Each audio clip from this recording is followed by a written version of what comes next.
கைமாறியது மொட்டு கட்சியின் மற்றொரு முக்கிய புள்ளி. தமிழ் பொது வேட்பாளரை வரா வெளியானது பெயர் விவரம். ஐக்கிய மக்கள் கூட்டணி உதயம். 22 வேட்பாளர்கள் கட்டுப்பணம் செலுத்தியுள்ளனர். நாமல் தேர்தலில் வெற்றி பெறுவார் மஹிந்த நம்பிக்கை. 52 மருந்துகளுக்கு இலங்கையில் தட்டுப்பாடு. வாஸ்குணவர்த்தன உள்ளிட்ட 6 பேருக்கு நீதிமன்றம் விடுத்த உத்தரவு. ராணுவ ஜெனரல் பதவி நீக்கம். எதிர்வரும் ஜனாதிபதி தேர்தலில் ஜனாதிபதி ரணில் விக்ரமசிங்கவிற்கு ஆதரவு வழங்க தீர்மானித்துள்ளதாக அமைச்சரும் ஸ்ரீலங்கா பொதுஜன பெரமுன உறுப்பினருமான பவித்ரா வன்னியராட்சி தெரிவித்துள்ளார். ரத்தினபுரி மாவட்ட ஸ்ரீலங்கா பொதுஜன பெரமுன ஆதரவாளர்களின் கோரிக்கைக்கு அமையவே தான் இந்த தீர்மானத்தை எட்டியுள்ளதாக அவர் கூறுகின்றார். தான் அரசியல் ரீதியான கொள்கைகளை பின்தொடரும் போது ரத்தினபுரி மாவட்ட ஸ்ரீலங்கா பொதுஜன பெரமுன ஆதரவாளர்கள் மற்றும் உறுப்பினர்களின் கருத்துக்களை செவிமடுப்பதாக அவர் குறிப்பிடுகின்றார். தமிழ் பொது வேட்பாளராக முன்னாள் நாடாளுமன்ற உறுப்பினர் அரியநேத்திரன் களமிறங்கவுள்ளார். இது தொடர்பான அதிகாரப்பூர்வ அறிவிப்பு இன்று வெளியானது. தமிழ் தேசிய பரப்பில் உள்ள கட்சிகளும் சிவில் சமூகமும் இணைந்து உருவாக்கிய தமிழ் பொது கட்டமைப்பின் ஏற்பாட்டில் தமிழர் தரப்பிலிருந்து பொது வேட்பாளர் ஒருவரை நிறுத்துவதற்கான பேச்சுக்கள் கடந்த சில நாட்களாக முன்னெடுக்கப்பட்டு வந்தன. இதன் தொடராக ஜனாதிபதி வேட்பாளராக ஒருவரை தேர்வு செய்வதில் இழுபறிகள் இருந்து வந்த நிலையில் தற்போது அரியநேத்திரன் தெரிவு செய்யப்பட்டு வேட்பாளராக அறிவிக்கப்பட்டுள்ளார். சிவில் அமைப்புகளின் ஒருங்கிணைவுடன் உருவாக்கப்பட்ட தமிழ் மக்கள் பொதுச்சபையின் 7 பிரதிநிதிகளும் தமிழ் தேசிய அரசியல் கட்சி 7 பிரதிநிதிகளும் கூட்டிணைந்து தமிழ் தேசிய பொது கட்டமைப்பை உருவாக்கியிருந்தனர். அதேவேளை இலங்கை தமிழரசு கட்சியின் கொழும்பு கிளை தலைவரும் ஜனாதிபதி சட்டத்தரணியுமான KV தவராசா, தமிழ் தேசிய கூட்டமைப்பின் நாடாளுமன்ற முன்னாள் உறுப்பினர் சந்திரநேசன் சந்திரகாந்தன் ஆகியோரது பெயர்களும் இறுதிப் பட்டியலில் இருந்ததாக தெரிவிக்கப்பட்டிருந்தமை இங்கு குறிப்பிடத்தக்கது. எதிர்க்கட்சித் தலைவர் சஜித் பிரேமதாச தலைமையில் ஐக்கிய மக்கள் கூட்டணி இன்று உதயமானது. ஐக்கிய மக்கள் சக்தி, ஜனநாயக மக்கள் முன்னணி, தொழிலாளர் தேசிய முன்னணி, மலையக மக்கள் முன்னணி, ஸ்ரீலங்கா முஸ்லிம் காங்கிரஸ், சுதந்திர மக்கள் காங்கிரஸ், சுதந்திர கட்சி என்பன மேற்படி கூட்டணியில் அங்கம் வகிக்கின்றன. மேலும் சில சிவில் அமைப்புகளும் தொழிற்சங்கங்களும் இணைந்துள்ளன. கூட்டணியின் புரிந்துணர்வு உடன்படிக்கை தற்போது கைச்சாத்திடப்பட்டு வருகின்றது. கொழும்பு சுகதாச உள்ளக அரங்கில் நிகழ்வு இடம்பெறுகின்றது. ஜனாதிபதி தேர்தலில் போட்டியிட நேற்று புதன்கிழமை 22 வேட்பாளர்கள் கட்டுப்பணம் செலுத்தியுள்ளனர்.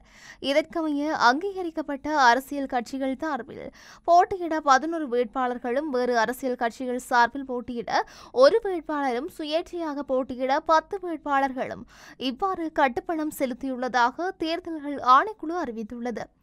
ஜனாதிபதி தேர்தலுக்காக கட்டுப்பணம் செலுத்தல் எதிர்வரும் 14ஆம் திகதி புதன்கிழமை வரை ஏற்றுக்கொள்ளப்படவுள்ள நிலையில் எதிர்வரும் 15ஆம் திகதி வியாழக்கிழமை காலை 9 மணி முதல் 11:30 மணி வரையான காலப்பகுதியில் வேட்பு மனுக்கள் ஏற்றுக்கொள்ளப்படவுள்ளது. தபால் மூலம் வாக்களிப்புகளுக்கான விண்ணப்பங்களை சமர்ப்பிக்கும் கால அவகாசம் நாளை வெள்ளிக்கிழமை முடிவடைய உள்ளது. புதிய ஜனநாயக முன்னணி சார்பில் போட்டியிடுவதற்கு ஓசல ஹேரத்தும், இலங்கை தொழிலாளர் கட்சி சார்பில் ALP லியனகேவும், ஐக்கிய மக்கள் சக்தி சார்பில் சஜித் பிரேமதாசவும், தேசிய அபிவிருத்தி முன்னணி சார்பில் SK பண்டாரநாயக்கவும், தேசிய ஜனநாயக முன்னணி சார்பில் விஜயதாச ராஜபக்சவும், ஐக்கிய சோசலிச கட்சி சார்பில் ஸ்ரீதுங்க ஜெயசூரியவும், புதிய சீகல உருபய கட்சி சார்பில் சரத் மனைவேந்திரவும், ஜனசேன முன்னணி சார்பில் பத்ரமுல்லை சீலரத்ன தேரரும், அருணலு மக்கள் முன்னணியின் சார்பில் KR கிருஷானும், தேசிய மக்கள் சக்தி சார்பில் அனுரகுமார திசநாயக்கவும், சோசலிச சமத்துவ கட்சி சார்பில் பாணி விஜய் ஸ்ரீவர்த்தன ஆகியோர் அங்கீகரிக்கப்பட்ட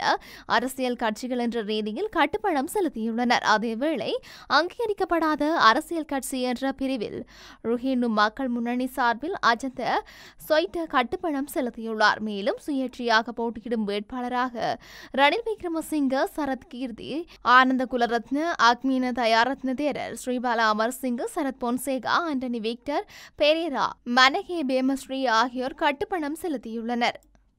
எதிர்வரும் ஜனாதிபதி தேர்தலில் இளைஞர்களின் ஆதரவை பெற்று நாமல் ராஜபக்ச வெற்றியீட்டுவார் என முன்னாள் ஜனாதிபதியும் பொதுஜன பெரமுனவின் தலைவருமான மஹிந்த ராஜபக்ச நம்பிக்கை தெரிவித்துள்ளார்.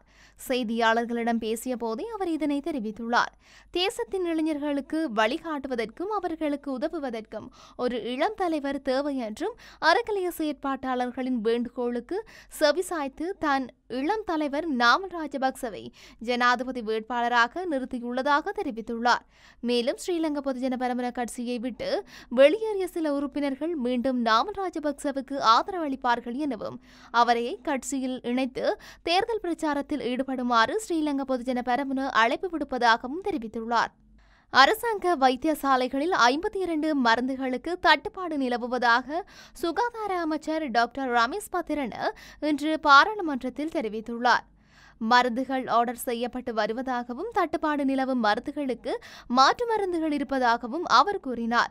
அனைத்து உயிர்காக்கும் மருந்துகளுக்கும் வைத்தியசாலைகளில் உள்ளதாக தெரிவித்த அமைச்சர் தொற்றா நோய்களை கட்டுப்படுத்தும் தேசிய நிலைமையொன்றை நிறுவுவதற்கு நடவடிக்கை எடுத்து வருவதாகவும் தெரிவித்துள்ளார்.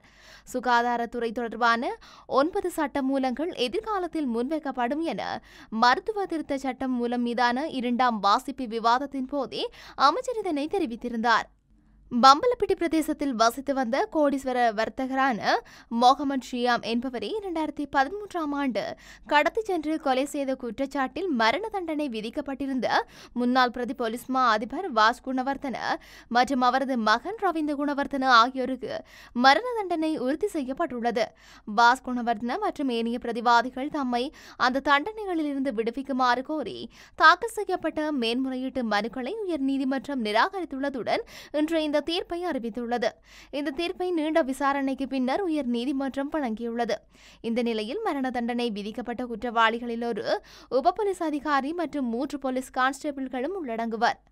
வங்களாதேச ராணுவத்தின் மேஜர் ஜெனரல் ஜியாவுல் பதவி நீக்கம் செய்யப்பட்டதும் அவருக்கு பதிலாக மேஜர் ஜெனரல் ரெத்வானுர் ரஹ்மான் அந்த பதவியில் அமர்த்தப்பட்டார்.